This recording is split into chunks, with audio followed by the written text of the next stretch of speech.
കൊഴുപ്പുള്ളി ഗ്രാമപഞ്ചായത്തിലെ 200 ഏക്കർ വരുന്ന പൊക്കാളി പാടശേഖരങ്ങളിലെ കൃഷി പുനരുജ്ജീവിപ്പിക്കുന്നതിനായി രാഷ്ട്രീയ കൃഷി വികാസ് യോജന പദ്ധതിയുടെ ഭാഗമായി നടപ്പാക്കുന്ന ഇൻഫ്രാസ്ട്രക്ചർ ഡെവലപ്മെന്റും സബ്മേഴ്സിബിൾ പമ്പ് ഇൻസ്റ്റലേഷനും സംബന്ധിച്ച നിർമ്മാണ പ്രവർത്തനങ്ങളുടെ അവലോകന യോഗം വൈപ്പിൻ MLA ടോണി ചമ്മണിയുടെ അധ്യക്ഷതയിൽ ചേർന്നു.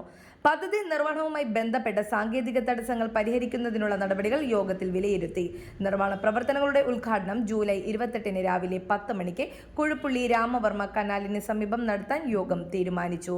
കൃഷിക്ക് ആവശ്യമായ അടിസ്ഥാന സൗകര്യങ്ങൾ മെച്ചപ്പെടുത്തി പൊക്കാളി കൃഷി പുനരുജ്ജീവിപ്പിക്കുന്നതിലൂടെ പ്രദേശത്തെ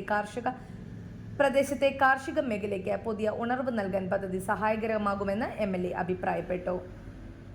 യോഗത്തിൽ കൊഴുപ്പുള്ളി ഗ്രാമപഞ്ചായത്ത് president Liji Thaddeus, vice president MM Pramukhan, ഗ്രാമപഞ്ചായത്ത് അംഗം Anirudhan, minor irrigation executive engineer doctor Biju P. Varghese, assistant executive engineer Soumya RP, WD mechanical assistant engineer Aneesh Kumar, Kozhuppully കൃഷി officer Sajana PK, KSCBS engineer Sijo Tomy എന്നിവർ പങ്കെടുത്തു.